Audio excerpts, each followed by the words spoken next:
Look, VT, it seems to me, what the hell are you doing here? What the hell are you doing? I'm psychedelicizing the joint. Dig this. Beautiful chicks, man. Lots of colors, everything. That's fine, but seems to me you're getting a little off the beaten track, don't you? I mean, you're getting a little off course here. We're here to set up a government in this town. We got a business to take care of. Pull it out your ass. I don't want nothing to do with it. You don't want anything to do with it? Nothing. Wait just a minute. I mean, I've had it. Politics sucks as far as I don't care what you do. I just don't want anything to do with it.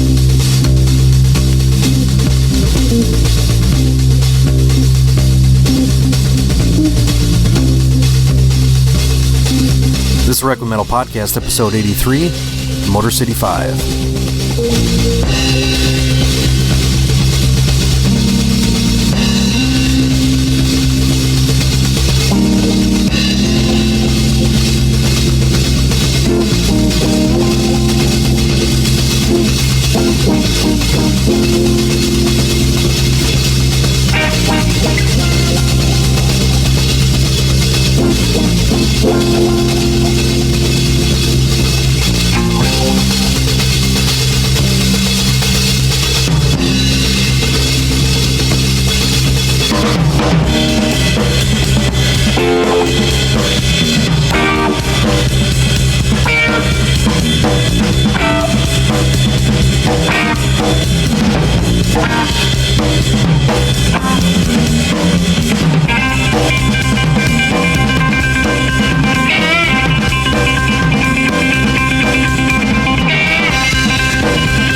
That was Trane Song from the MC5. Welcome to the Requiem Metal Podcast. I'm Jason. And I'm Mark. And sitting in is our special guest, Mr. Mike Johnston. Hello. Thanks for having me. From the Northwoods Improvisers, that you can find at northwoodsimprovisers.com. Yes. Thanks. And Frugsy Bay. Yeah, Frugsy Bay. Great. We've talked about Northwoods on several shows. If you're a loyal listener of Requiem Podcast. This is also, we talked frequently about New Moon Records, and we worked with Mike for years at the record store there, and got to know a lot of his wisdom and things, especially when it comes to the Detroit garage rock scene of the 60s, you know, the MC5 and the Stooges. Which we were pretty much unaware of at all until... Unfortunately, most people are. It's true. I mean, it was... I think I read somewhere back in the 60s that the car industry in Detroit, the only thing that was second to it as an industry was the music industry. It was that big in Michigan, and it, right now, everybody's scrambling in Michigan to try to bring film industry in and try new things and new technologies and things. And really, at one point in time in the '60s, the music industry could have just been tremendous here, and for different reasons that some of them we'll probably get into, during this. It's gone. Well, and when people think of Michigan music in the 60s, they really only think of Motown, you know, and they forget about this whole other side of this, And there's such a history of great music, from jazz and blues and R&B, that Motown, ignited out of that. And then, the Beatles, when they came, then all of a sudden all the everyone started garage bands, and when you listen to the Michigan bands like the MC5, Bob Seger, Rationals, you think of all those groups.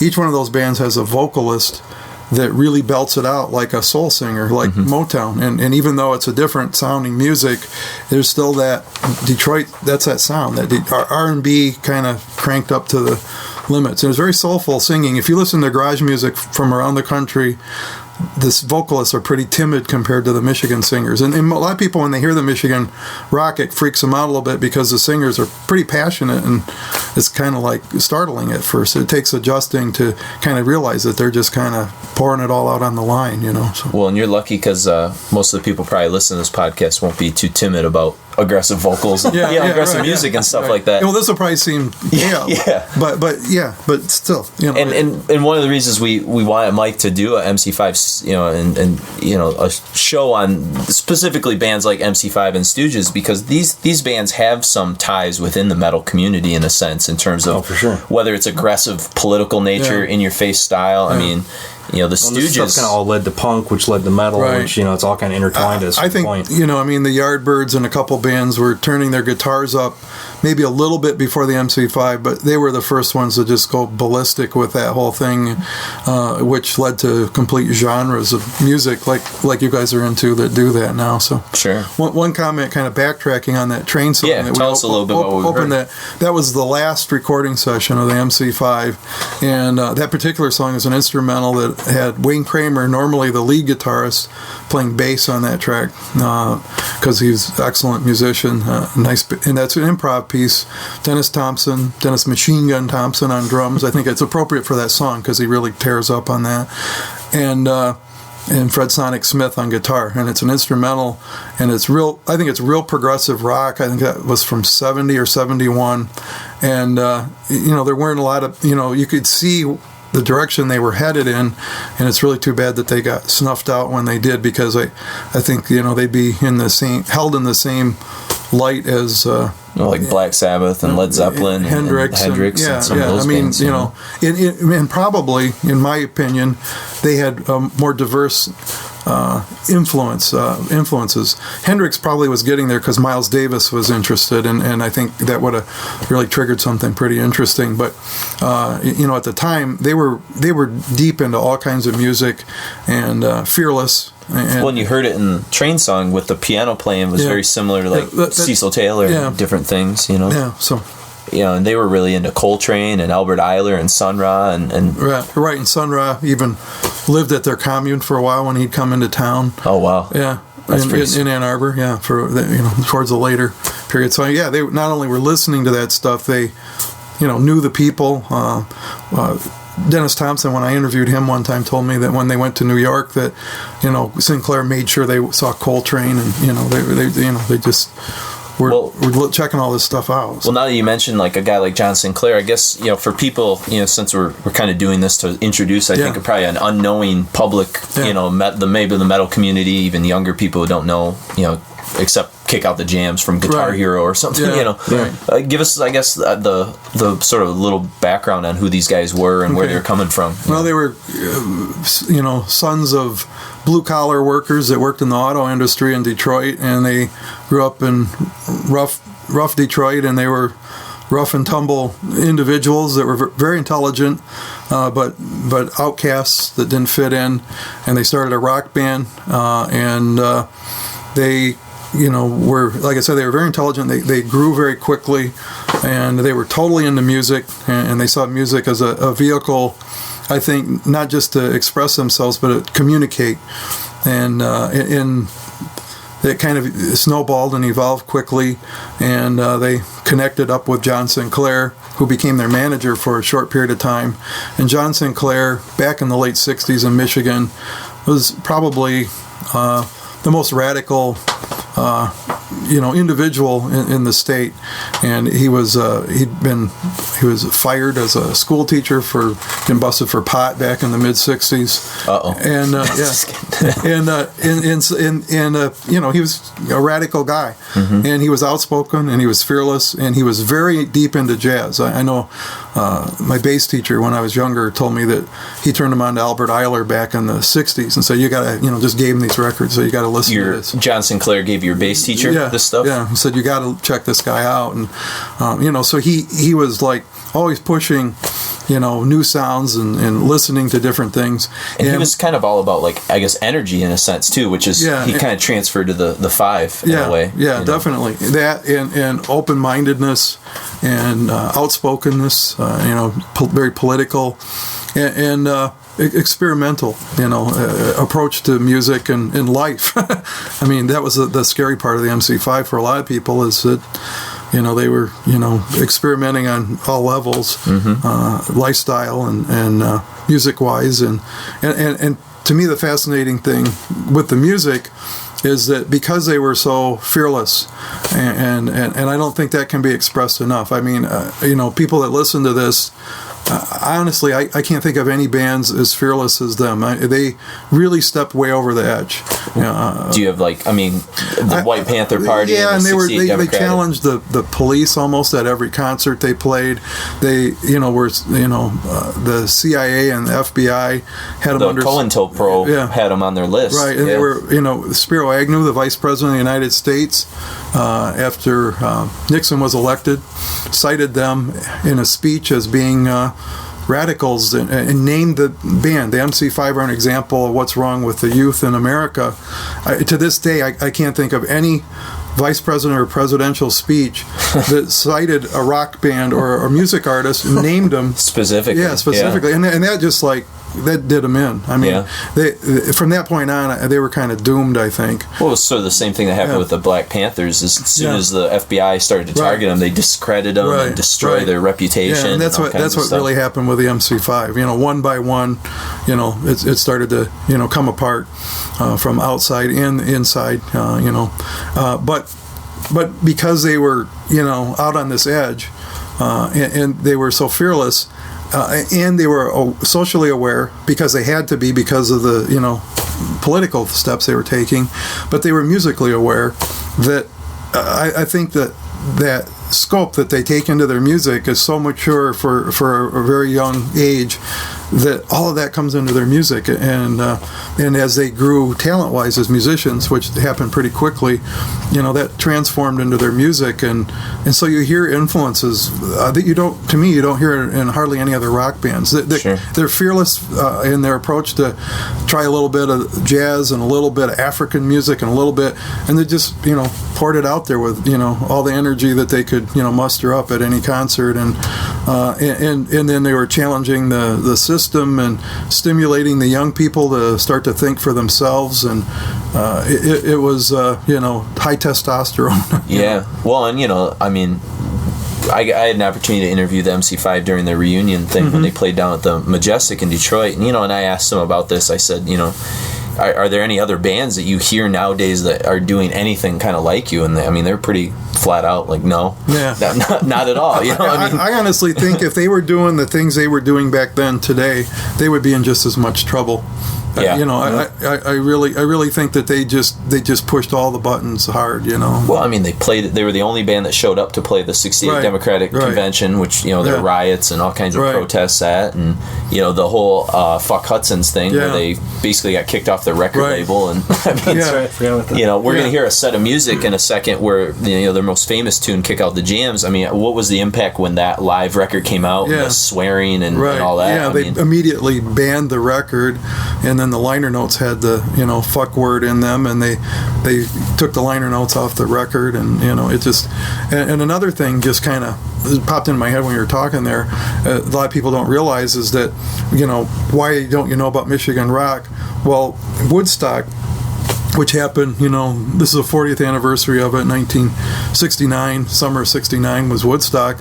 Woodstock, the most famous festival of all time, purposely did not hire any Michigan bands to play at it because they didn't want any political stuff happening at Woodstock. It was all peace and love. Yeah, West right. Coast. Right. And so they were fearful of that. And then Rolling Stone was a West Coast magazine that basically turned a middle finger up to the Michigan scene, right? Yeah, and then Abby Hoffman and Lenny Sinclair, John Sinclair was in prison at the time. They went to Woodstock to try to speak on John's behalf to raise political awareness for it. And Abby Hoffman, there's stories about this that come out, but Abby Hoffman was pretty buzzed, I guess, but he got up on stage during the Who's performance and started to talk about John Sinclair, and Townsend hit him with his guitar and knocked him off the stage, and this is what didn't make the film or anything. Because they didn't want to be associated with, you know, political cause. Yeah, and the Who were supposed to be, you know, the most punk radical. I mean, they weren't, but they were labeled out of England. Well, they were rich kids who broke their instruments, you know. I mean, trying to sell records. But again, you know, this little glimmer of addressing a political issue from the stage just, you know, got erased immediately at Woodstock. And I'm not knocking Woodstock; it had its greatness and value, but you know, the Michigan bands did not get an opportunity. Nobody, not one band, got a chance to play there, and that made groups famous. You know, the Grateful Dead and Santana, you know, became famous overnight from that. You know? Absolutely. You know, and that's the thing. Like when I tell people, I tell my students a lot of times, especially we study Vietnam and protest music and stuff, and I'll kind of show them what was going on with the Detroit riots and with MC5 and the Stooges and the whole Michigan rock scene. And you got kids, you know, I mean, they're living 30 minutes out of Detroit, and they have no understanding or idea that the MC5 and the Stooges, that all this radical stuff was going on, like right outside of their homes, and it's really sad because, you know, the whole music industry and you know, I mean, obviously this is mostly extreme music, and so we're used to promoting music that essentially doesn't have a fighting chance of, you know, bursting in the mainstream. But, you know, you said, I mean, there's like all these like bad luck elements that sort of happen to the MC5 that really prevented them from getting the recognition that they probably rightfully deserve today. And people were very fearful of them. It's hard to understand that now, but they were seen as you know, anything that happened negative, they were seen as being mixed up in it. You know, like the CIA office got bombed in Ann Arbor, and people thought they were responsible. It really wasn't their style to be violent. I really doubt if they had anything to do with that. There were you know, the wooden billboards that you see along the freeways. People were chainsawing those down, and the people tried to tie that back in with them at the time. And just on and on and on. Just you know, anything negative that happened. A real good friend of mine's older sister at the time ran away from home, and parents freaked out. 2 days later, they discovered she was living at the commune or hanging out there with MC5. They got her, brought her back, and institutionalized her. Wow. Oh, geez. Yeah, because she's crazy because she's with those people. You know, I mean, that's the stigma, you know, that was attached to them. So I mean, it's almost like how, I don't know, the stereotype of, you know, like rock music's gonna kill you, or, you know, and like it's gonna brainwash you, and this sort of thing. I mean, MC5 were like the real living example. And what they had the vice president speak up and say that, you know, justified it to people. Sure. So tell us about, I guess, some of the music we're going to be hearing here, and maybe the musical styles that they'll hear in this next set. Yeah, okay. We're going to start off the next set with their very first single, I Can Only Give You Everything. And this really has a garage sound that, was permeated across the country at that time after the Beatles and the Rolling Stones hit and everybody bought guitars and amps in the summer of 65. This came out in 66, and it sounds like a typical garage rock tune, but if you kind of listen between the lines, you can hear some nice guitar solos by Wayne Kramer starting to creep in that, again, show Middle Eastern vibe that I kind of sensed when we were listening to this. Right, yeah, and so they're already showing signs of not being like everybody else, just like with that sound, that influence, if you will. Yeah. We're going to listen to some of the tunes from their first album, Kick Out the Jams, Ramblin' Rose, and the Kick Out the Jams and Motor City's Burning. Actually, we're going to pull that from a different live set, but that was on that album. Sure. And one thing, to kind of lead into this, too, to realize, the sound, the way this stuff is recorded isn't, top shelf. This is from the 60s. And they were, again, now to my knowledge, maybe you guys are aware of things that I'm not, but how many bands can you think of that put out a live record for their first record? Nothing. Yeah. I mean, yeah. I mean, I can't think of any. And working at the record store, that people would come in and say, "Oh, I don't want to buy some music, but I don't want live, or I don't want the greatest hits." Yeah. Or it's like live is like with rock music is like a negative connotation for most unless people. you're like Grateful Dead or the Allman Brothers, right, or something like that. But those are people that kind of are into niches or genres. Sure. But to put back in the mid '60s, where the only way you're going to get radio play is to have a single on the radio, to like put a live record out, it's just like absurd. It's unheard of. And your best chance for a single drops the F-bomb, right at the very beginning. I mean, there's no. So it's like totally uncompromising. And then what they were about was their whole approach to life and music. It was all one thing, and so they wanted this live communal Detroit high energy thing to get captured on a record and present it to the world so people would get it. And it it was just almost a little too out there, I think, for people to just wrap around that at that point. I think the whole live, I mean, they could be captured best live and not in a studio. Yeah, I think the live instances are the most. You have to see them, on like DVD to understand what the MC5 are about. Yeah, and it's sort of like like they were like caged animals in a studio or something. Yeah. It's like they were trapped. Yeah. And we'll get when we talk about this in the second set, their second record. I mean, there's that's prime a good example. of lock them down and And so Motor City Burning. Well, I guess we'll talk a little bit more about Motor City Burning when we come back. Okay. And then so we got I Can Only Give You Everything, their debut single from '66, and then a pair of tunes from their first debut record, Ramblin' Rose and Kick Out the Jams, and then Motor City's Burning. What version is this? Just a live version? Yeah, it's another. I think they recorded two nights when they did the live record, and I think this is from the other night, and this comes out on October of '68 is when this version's from. Yeah, okay. So this is a Human Being Lawnmower, and this is a Sinclair CD that came out, maybe 10 years ago. Sure. Was a High Energy label? Yeah, Total Energy. Yeah. Yeah, and so, but it's from that time frame, but a little different version. And then we're going to end with a tune that we got a lot to talk about. And we can talk about that when we come back. Yeah, and that's Looking at You.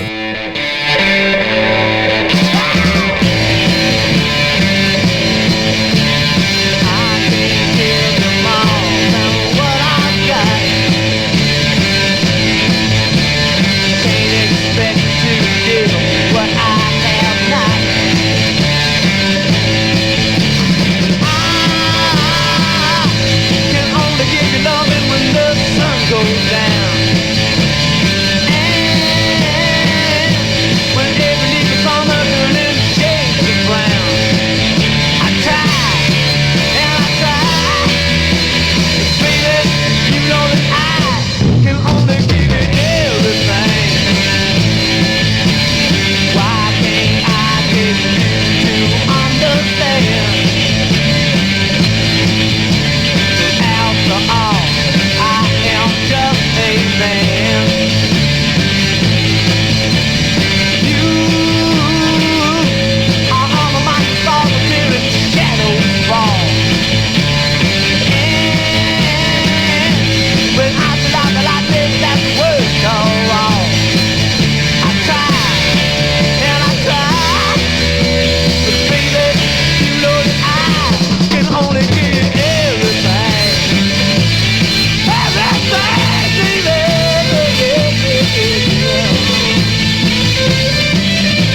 Brothers and sisters, I want to see your hands out there. Let me see your hands. I want everybody to kick up some noise. I want to hear some revolution out there, brothers. I want to hear a little revolution. Brothers and sisters, the time has come for each and every one of you to decide whether you are going to be the problem or whether you are going to be the solution. That's right. You must choose, brothers, you must choose. It takes 5 seconds. 5 seconds of decision. 5 seconds to realize your purpose here on the planet. It takes 5 seconds to realize that it's time to move. It's time to get down with it.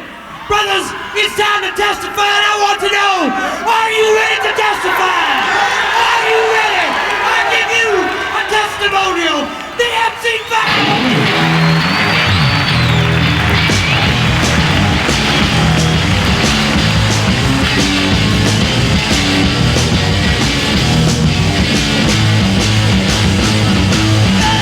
Love is like a rambling road.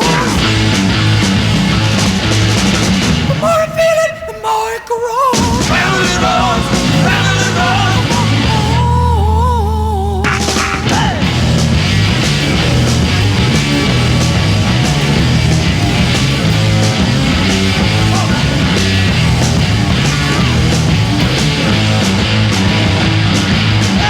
Rambling roads, I'm searching for. And a Cadillac car. Rambling road, rambling road.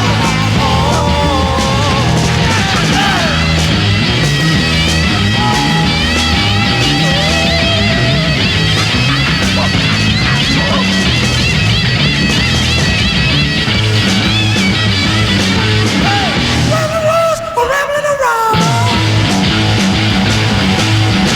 Rambling roads, I'm gonna put you down. Rambling roads.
it all crumble down.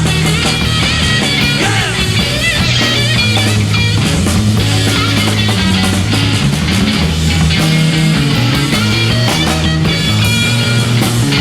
Fireballs bursting all around me, baby.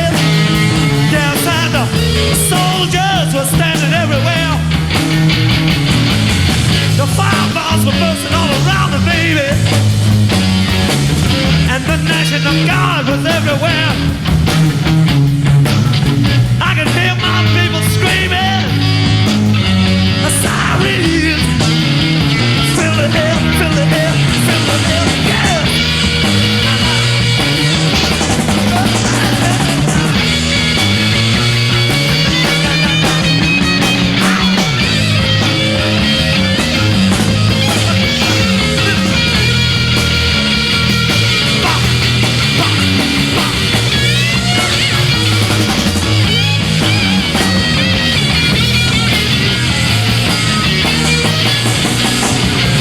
Your mama and papa don't know what the trouble is. They can't see what it's all about. I said your mama and papa don't know what the trouble is. They just don't know what it's all about. They get the reality from the newspapers. You best get out there in the street. Check it out, check it out. Wow. There's a mother city burning, baby. There's a burning out, the whole burning. It's a world out of ashes, baby. Yeah.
just heard Looking at You, Motor City is Burning, Kick Out the Jams, Ramblin' Rose, and then we started the set off with I Can Only Give You Everything. And the last tune that we heard there, we kind of waited to talk about it because there's a lot to say about Looking at You. I mean, this song, is so fierce for its time. Yeah. I remember I was telling you earlier, I did a presentation on garage rock and Michigan rock and stuff, and I played this song, and I said, I kind of did the, close your eyes, walk yourself through 1967, think of Strawberry Fields Forever, and and this, and then I said, and here's what was happening in Detroit, and I played this song, and people kind of freaked out a little bit. Yeah. So tell us what was so monumental and different about this song. Well, first of all, it's pretty obvious how noisy it is. I mean, from my understanding, they went into a pretty small recording studio in Ann Arbor, and Sinclair came in there with them, their manager, and they brought their PA system in there, and they basically just set microphones up. Nowadays there's all these direct inputs for everything, and you record that way, but they had all their equipment in this small room, and they turned it up full blast. Their PA system too, which was designed for a gymnasium or something probably. And they had it in this small room, and they just jammed out the tune and all the feedback. The only thing that was keeping everything from feeding back was when they were actually playing. When they weren't playing, it just sort of engulfed the music. I remember Dennis Thompson called it the ending there, the dinosaur ending. It just sounds like the whole PA system's going to collapse or something. But I remember the first time I heard that on the radio. There was absolutely nothing like that song, remotely like that song. I mean, the Yardbirds had a little feedback guitar solo here or there, and that like Heart Full of Soul had a lot of fuzz guitar. Satisfaction was kind of a big deal because they had a little fuzz guitar on it. Sure. And then here this comes. This is like '68. It was a little bit later. Hendrix came along in '67, but it was recorded a little bit earlier. Hendrix had Purple Haze on the radio, but this is like totally went beyond that. Yeah. And I to this day, I can't think of anything as noisy as that was recorded and released as a single. And it was just, And on the radio to boot. Yeah, and again, another live recording. They just went in the studio, recorded it live. And to my understanding, it came out on A Squared Records out of Ann Arbor, G. Pollin's label.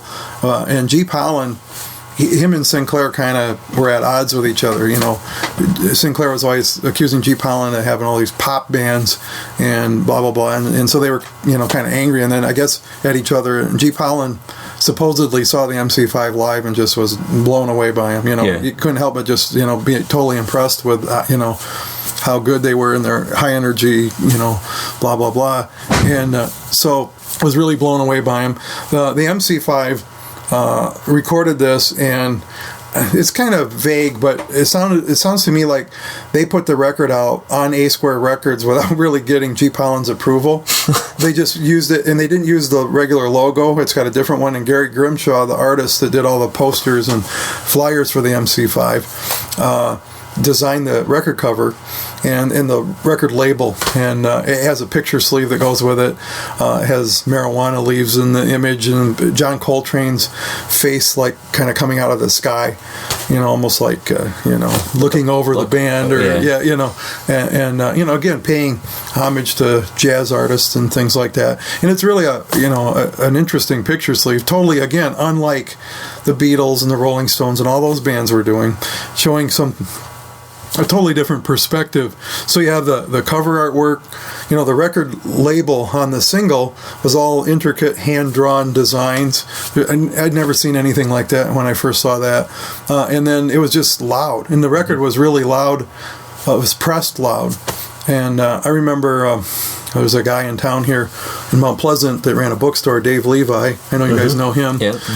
He told me when he was a kid, when he bought that single, that they used to have they had a speaker, and they would set a bottle on top of the speaker, and the records that were loud enough to vibrate the speaker to knock the bottle off were the ones they thought were cool. and he told me that song and 13th Floor Elevators, You're Gonna Miss Me, were the only two that would knock the bottle. But anyway, again, it's just it just shows the kind of volume, and it just back in those days, a decent record player would be like a tube amp or something that you'd get with a guitar or something. I remember my parents had a tube record player with a big speaker in it. You could just it would wail, really crunch out the sound, and that song was just louder than everything else, and it was noisier, and just one of a kind. And again, it kind of showed, I think, a consciousness that just wasn't prevalent in music at all. And again, this fearlessness, I think, is kind of enveloped in that. And I guess, having worked with, people like us and other people who listen to things like punk and metal and things like that, I mean, where do you fit like a sound coming off of, like, looking at you in terms of like where that fits into maybe the music that we sort of gravitate around, Yeah, I don't know. I think what it does is it sets the groundwork for noise being noisy, powerful, loud guitar being a part of the expression of rock music, and then you get a band like Black Sabbath or somebody comes along, or Led Zeppelin in their own way, that control that sound, but they give you this huge wall of sound. Cream started to do that in some of those bands, but the MC5, it was kind of like, almost like, what we would call avant rock or something like that, progressive rock. It was kind of embracing a free jazz expression, but again, that fearlessness to just kind of not be afraid to step over that edge. I think it presented, because I remember how much it impressed me when I was younger. It was like, wow, like that was a sound, I'd never heard before. And I'm sure other bands, it spread just like Hendrix spread rapidly. Sure, yeah. It's like all of a sudden, almost overnight, you have bands improvising on guitars, that weren't doing that before, and trying to, deliver a message through sound rather than just the lyrics or the words. But I think the MC5 were kind of on that cutting edge of, like, okay, we're communicating with noise and sound and electricity and I think it worked. I mean, I think people got the message, and there really wasn't anything. Well, I think the uncompromising, attitude of both the music and the lyrics and just the band, coupled with with the uncompromisingness of, say, like the Stooges, and Iggy Pop and stuff, these sort of twin forces that were coming out of Ann Arbor, Detroit, had obviously an impact on, the Ramones, the Sex Pistols, and just this sort of that FU attitude, that uncompromising, anti-establishment, and the other side of that I think gets misunderstood a lot is that it was also kind of against the superstar bands.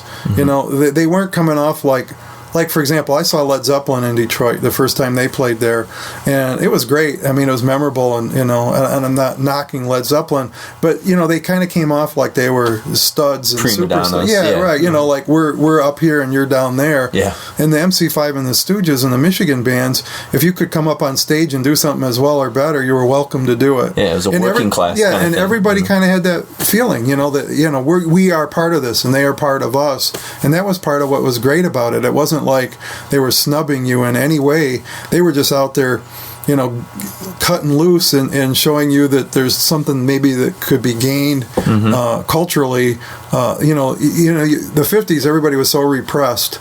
And Elvis shocked everybody by shaking his hips and imitating black artists that came before him.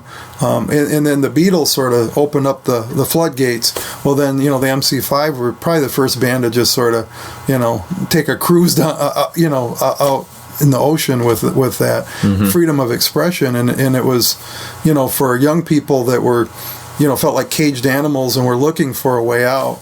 It was, infectious and hard to resist and hard to ignore, and like I say, and then that was all part of that, uprising of that era, and people, adults were fearful of that, and they embodied, all the excitement and energy of everything that was kind of going on. So, and speaking, I guess, of that kind of that radical, scary stuff that was, freaking people out, the establishment at the time. The next thing we're going to kind of open up with is a Brother JC. Right. So tell us a little bit about that and where that fit in with. Well, and that's another thing. The MC5, when you'd see him play, you might see Sun Ra play, or you might see a Motown act, or you might see Muddy Waters.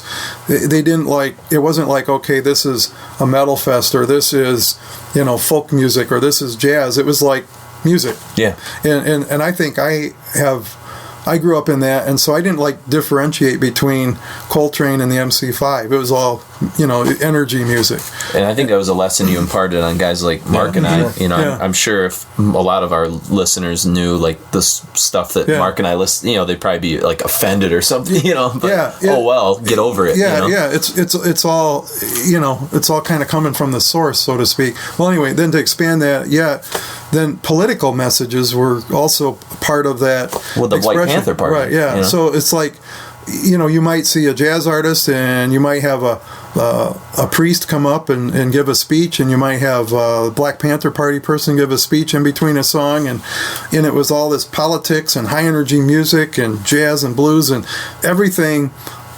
Again, people that had something to say had a chance to say it. I think that was the point, and so it wasn't, it didn't discriminate racially or stylistically with music or anything. And so JC was like a spiritual advisor, if you will, to the band. A guru. A person that again, he was just out there. He had the gift of gab and firing people up, and he was just out there doing his thing, because he was good at that. And now, was he the guy at the beginning of Ramblin' Rose? Yes, correct. Yeah. No, I think he is. So we heard him earlier, obviously. Right?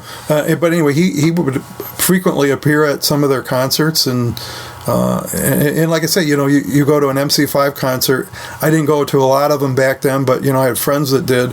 You really didn't know what to expect. It could have been anything. So that was a really cool thing about it. That was part of the excitement about it. You really didn't know what was going to go down, So. And so I think just to sort of show you how radical the message was, we kind of wanted to play that for you, and that's going to lead us into a live version of the tune you just heard, which is Looking at You from 71, and you can already see the morphine, the sort of the growth of the song through the live scope. Right. And that was another thing the Five did, is they constantly were evolving their songs through the live improvising. Again, I saw them in 91 or 2 when after Rob Tyner died, and they came out, and there was a bunch of bands there at the time. I'm spacing out right at the moment. I can't remember, but bands that were kind of popular at the time. Lenny Kravitz was there, and they had some different pop stars, but there was a lot of Michigan bands there. Destroy All Monsters and stuff. Anyway, the MC5 came out, and they opened it up with a total freeform improv. And Fred Sonic Smith read a poem about Rob Tyner that he wrote, and they didn't come out and started off with kick out the jams or play their tunes. They came out and did what they did. They just played music and improvised. They didn't care what you... Right, and people didn't get it and didn't like it. And I was with my friend, was taking photographs for Rolling Stone magazine at the time, and one of the drummers, is there a band called The Cult? Okay, they were there. And the drummer from The Cult said, because Dennis Thompson was doing all this freeform drumming, kind of started to rag on him. And I remember Dennis yelled at me, he goes, "Right now, motherfucker, I'll take you on. You think you can play, I could play whatever you can play, but I mean, it was just like, this is what we're expressing ourselves. We're not playing tunes, and there's songs. Right. And so you can't always classify them as playing tunes or playing music. And to me, that embodies that whole spirit of, Detroit, the jazz music that came out of Detroit, the blues. It's about the communication, the expression. Those are more important. So whatever it takes to make that happen at a good level is the premise of it. And I think it was very unique to the Midwest. It was a different culture. You had that West Coast rock sound, the psychedelic sound, and there was some interesting things happen there. In New York, you have the Velvet Underground and sort of this sheen, if you will, over their emotions. The sort of art separated, right, cold. Yeah, and this is just pour your guts out music. Yeah. And then we got a pair of tunes from their second record, which was their first, I guess, studio record in a way, which is Shakin' Street and American Roost. Yeah. And the sound of this, I mean, talk about a band, you talk about this caged animal, you know, it's real, just sort of like, it's just, it's not there. The energy's sort of lost in this recorded setting. Do you know if this was this something where they actually like tracked all their instruments, or are they still playing? No, they didn't, and they didn't like that because they had never done that before. Yeah. And so this was all like laid down like most rock bands would make a record, track by track. And it took a long time, and there was animosity between them and the engineer. They kind of declawed them in a way. Right. But still, great songs. American Roost. Pretty radical message for such a subdued I think the lyrics in that are incredible. Awesome. I mean, just the title's great. Yeah. And Shakin' Street, you get a glimpse of like Sonic's Rendezvous Band, I think, through that. And again, then you have Rob Tyner's their vocalist. We heard Ramblin' Rose earlier, and that was Wayne Kramer singing. Yeah. Shakin' Street has Fred Sonic Smith singing. And they, again, they weren't like out there trying to be. It's not like you're the vocalist. The spotlight's on me. They're making music. Rob would be up there just like dancing along. Whoever was needed to do what was needed. Who make the best music. It was about making the best music. It's not like Wayne Kramer's had to fight for every guitar solo or something. Fred wrote that song, and I think it has shades of city slang in it that came later, and which is a great Michigan rock classic. And Shakin' Street it's like the street scene of Detroit, just kind of the slang of the street, and kind of paying homage, like you said, working class, the common street scene is where it's at. It's not about this glitz and other stuff. And then Fred, that was his song, and so he's the one that sang it. And you see that working class attitude. We've talked a lot about it in metal before, like the Birmingham industrial scene in England that produced like Black Sabbath, Judas Priest, and Napalm Death. I mean, their fathers were all working in these disgusting factories. And that's where the grinding metal sounds were real influential for how Black Sabbath created. And I think Detroit, or the bands coming out of Detroit, reflect that sort of factory. I love that about I think California. It's easy going. New York's kind of haughty and surf and sun, and those bands play all these long flowing jams, and I mean, and there's some. It works for that, but it's not what we grew up with. We grew up with. It's very bitter winters. Yeah, everybody knows nowadays the hardcore thing in Detroit. I mean, Detroit's got that reputation. At one time was the murder capital of the world, and it was right around this time period. And the riots. These bands were coming out of that, and then it wasn't peace and love. It just wasn't. Not at all. And then we're going to end things with Skunk, Sonically Speaking, from their High Time record, which we'll talk about that when we come back. So sounds good. Enjoy Brother JC, a little excerpt of that. Looking at You, the Do It Live version from 71, Shakin' Street, American Roost, and Skunk. Thank you, brothers. Thank you.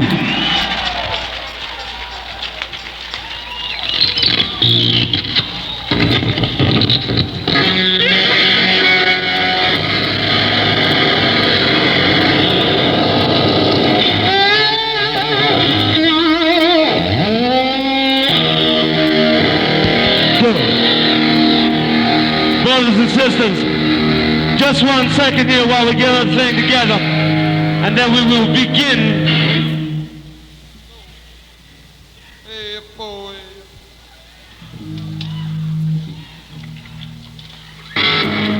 Wayne Kramer.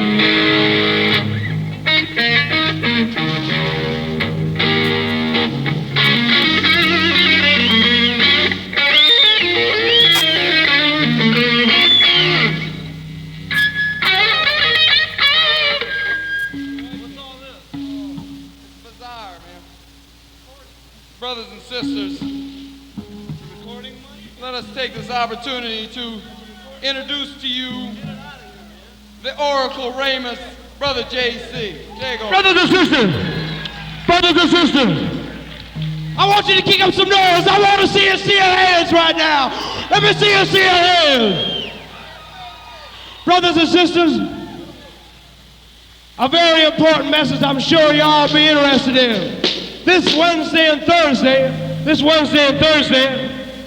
that's the 30th and 35th of this month, the planet Earth, in affiliation with Trans Love Energies, would like to invite you all to the first Centaur holiday and do a recording, electric recording of the MC5. And I want you to know it's all for free. It's all for free, it's all for you. Because you're the ones that made it possible. It's all for you. We want you to come out. We want you to partake, brothers and sisters. Partake of the Centaur sacraments. I'm sure you're hip to it. Rock and roll music, dope and fucking in the streets. And we want to hear you pick up some noise. Brothers and sisters, a brother of mine earlier this evening asked me to say a word about freedom. And I said to him only what I can say to you. There are some men who thrive on being slaves. It's true, children. And there are some who would rather die. You must choose. These gentlemen on stage have already chosen. I give you a true testimonial. The MC5, what do you say?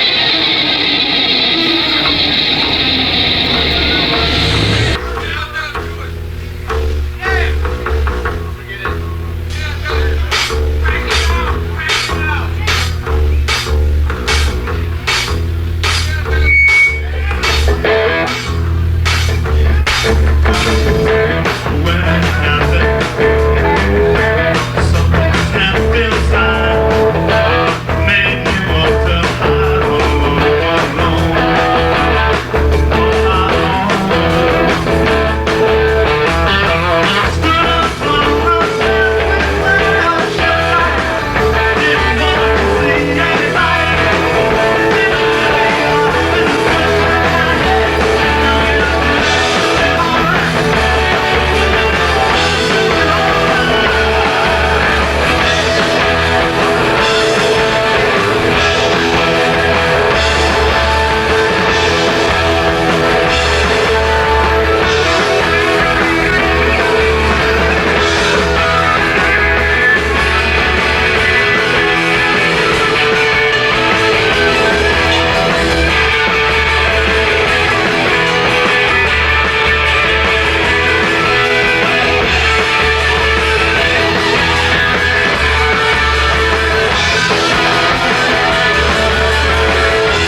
And mamas all want them not to come to town. It got into the blood, now they gotta get down.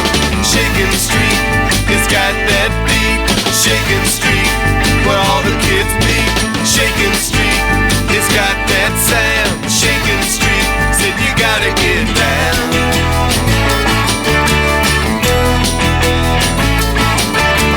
Streetlight Sam decided to make the trip all the way from New Jersey on his girlfriend's tip.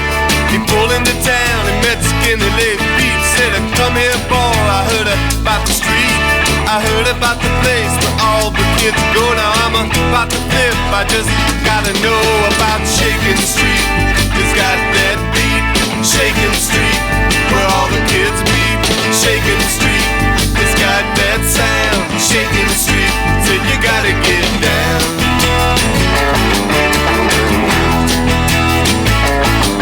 Where the kids on Shaking Street will never give in, 'cause all of their lives they've been living in sin. You know that they're bad, you know that they're mad. They take for the taking and they shake for the shaking. Ha!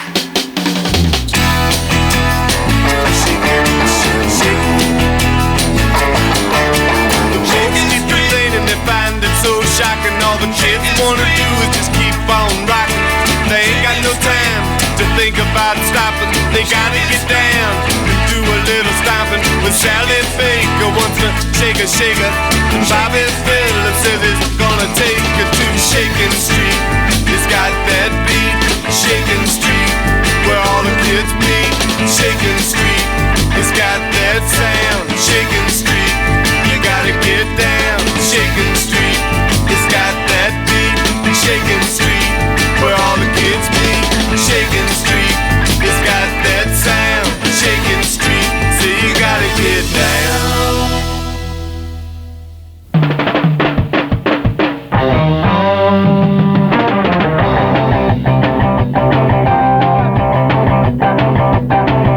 They told you in school about freedom. When you're trying to be free, they never let you. They said it's easy, nothing to it. And now the army's out to get you. 69 American terminal staff system. The air's so thick it's like a drowning in molasses. I'm sick and tired of paying these dues, and I'm finally getting hip to the American. Woo!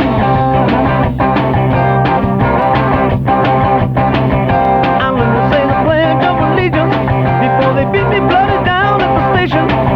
They haven't got a word out of me since I got a billion years probation. 69 American terminal staff system. The air's so thick it's like drowning in molasses. I'm sick and tired of paying these dues, and I'm sick to my guts of the American rules. Pony stars, comic cars, cheap guitars, Joe's primitive bar. Yeah! Welcome back, Sonic!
That was Skunk, Sonically Speaking, American Roost, Shakin' Street, and we started off with the Brother JC, which blended into the live version of Looking at You, and we kind of blasted through Back in the USA, their sort of first studio record, and then the last tune we just heard, their Skunk, was from their last kind of final release, High Time, which you and I I don't know where Mark stands with this. This is my favorite, I guess, album front to back to listen to. I think it's kind of a masterpiece, really. Yeah. And overlooked masterpiece. And it seems like rock critics, not that I give a crap about rock critics because they're usually off the ball, only focus on the first two, and this one sort of gets left behind, Right. Do you know why that is? I think they were kind of done for by the time this came out, and people kind of moved on. And I think it's progressive rock, and I think most people, it goes in. I think the music's a little deeper, and I think that left some people behind too.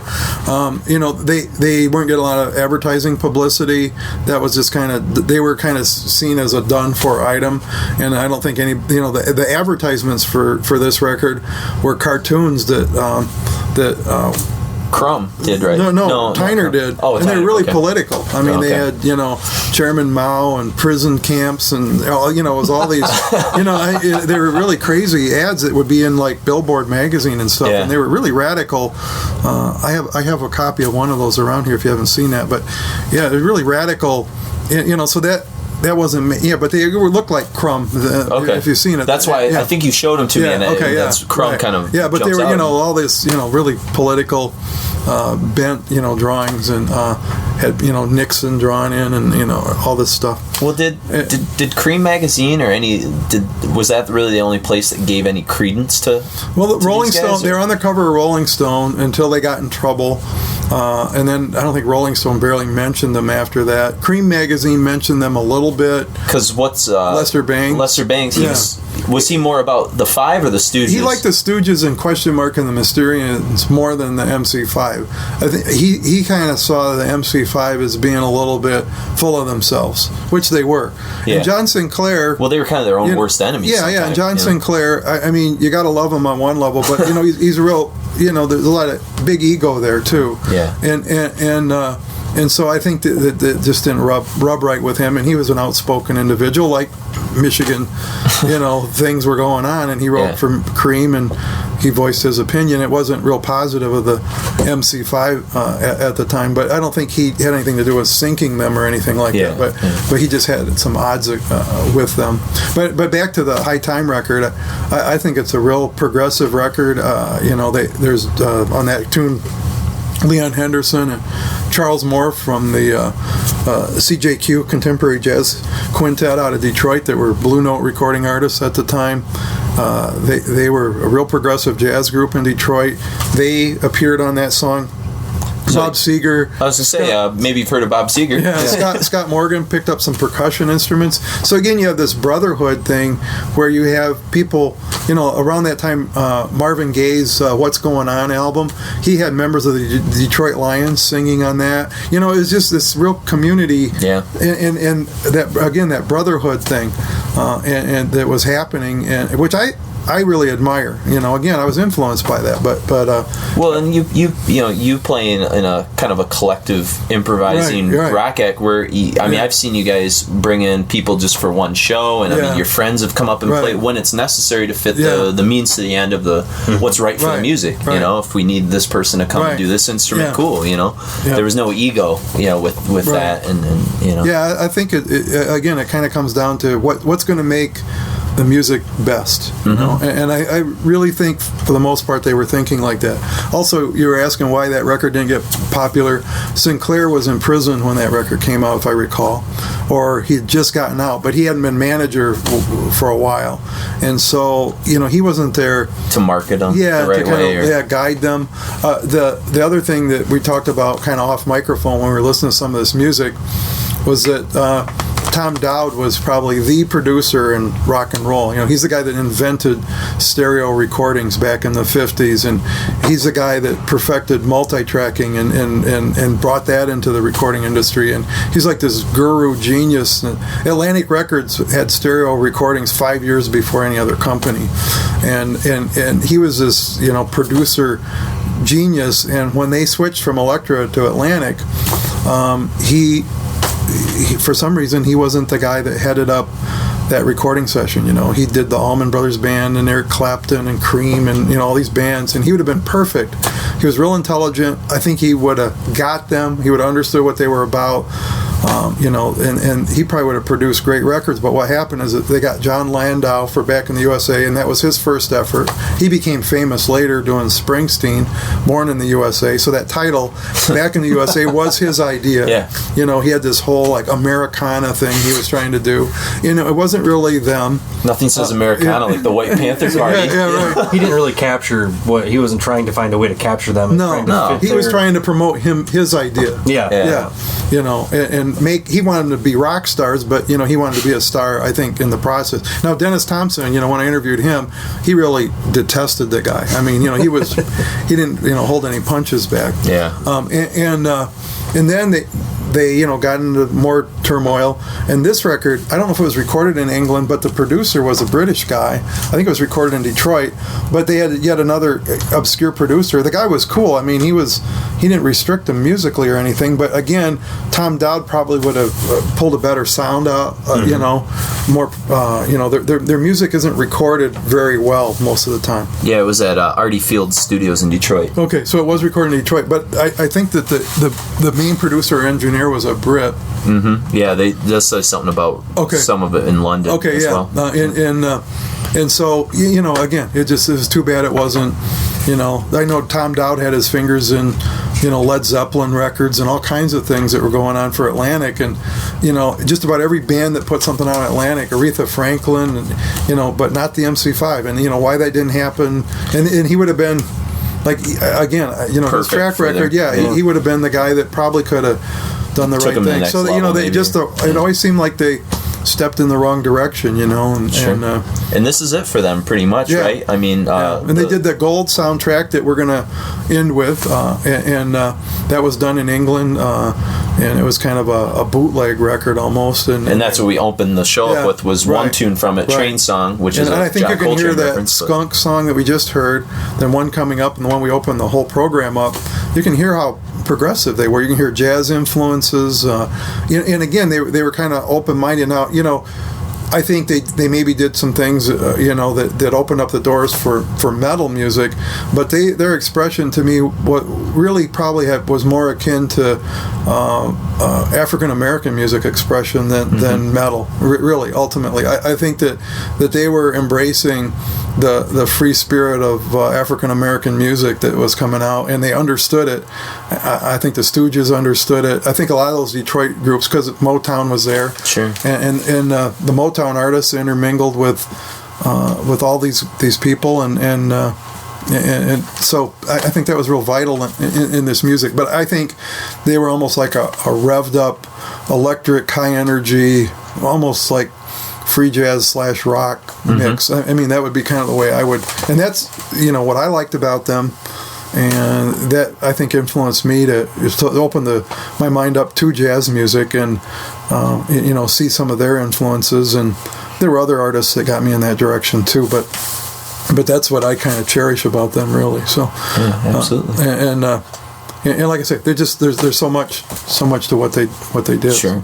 And then obviously, not to kind of cut things short, but a lot of guys kind of got in legal troubles, and the band kind of dissolved. And Fred goes on later and starts Sonic's Rendezvous Band, which is a whole nother show because it's pretty prolific, awesome stuff. And Wayne Kramer went and did some solos things. One tune, one single, right? Yeah, one single.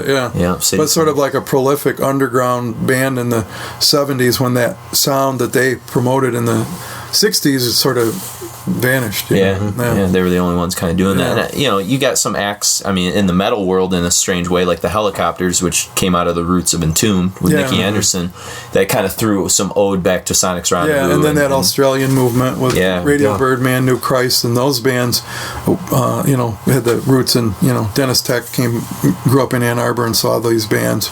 But those little fragments, but that kind of energy rock is different from metal, I would say. Oh, for sure. Well, the sonic value of what was possible to record and the energy is what I kind of glean. I know, like, I'm not aware of half the bands or a third maybe that you guys are into with metal, but like Opeth, for one, that you've turned me on to, maybe has some of those progressive components in there that I think, where they dabble in other musics. But I don't hear like jazz in Opeth. No. But I hear like progressive rock, but I don't really hear like jazz components or, what you would call freeform improv and things like that. And that probably comes out of the fact that, and this goes back to something we were talking about with Celtic Frost, is that where a lot of the music we listen to is coming from primarily like homogenous communities. They're not being exposed to Motown and African American communities. Yeah. And so that you don't have that kind of mix. You had I guess, chaos in the streets of Detroit and. Chaos in the music. Yeah, and they embraced it. And again, I think it was an attempt to have an honest expression about what was going on around them, not a prefab, thing. Gotcha. Cool. Well, Mike, we appreciate you helping us out, and I know cool. you. I hope it was fun. I had totally. fun. Yeah, cool. And I know. I wish we could have had it a little bit longer, but hey, let's go. We're constrained to the time that we have, but we might be able to steal Mike back for another show here coming up. We don't know yet, but. We hope you liked what you heard. Let us know what your interest was. Obviously this is coming out of left field for, I'm sure, a lot of you out there, and give us some feedback. Shoot us an email at requiempodcast@gmail.com or leave us comments at iTunes. And I think there is somewhere on the web yet the interview I did with Dennis Thompson. Cool. It's published online. There's somewhere you can type in Dennis Thompson interview. And well, what we'll probably do is I'll take a look. I'll just put it right. He'll post links to the website. So you can link up that stuff right there. Back in the '90s. Cool. It's a good interview. So. But anyways, let us know what you thought, and thanks a lot, Mike. We appreciate it. That's fun. And for Requiem Metal Podcast, I'm Jason. I'm Mark. And this is Mike. Thanks. See them striving. Trains rolling toward a new horizon. Hearts driven by a fever for pure gold. Gold. Dawn wind pierces through their souls to confusion and the illusion. The good life can be bought or sold.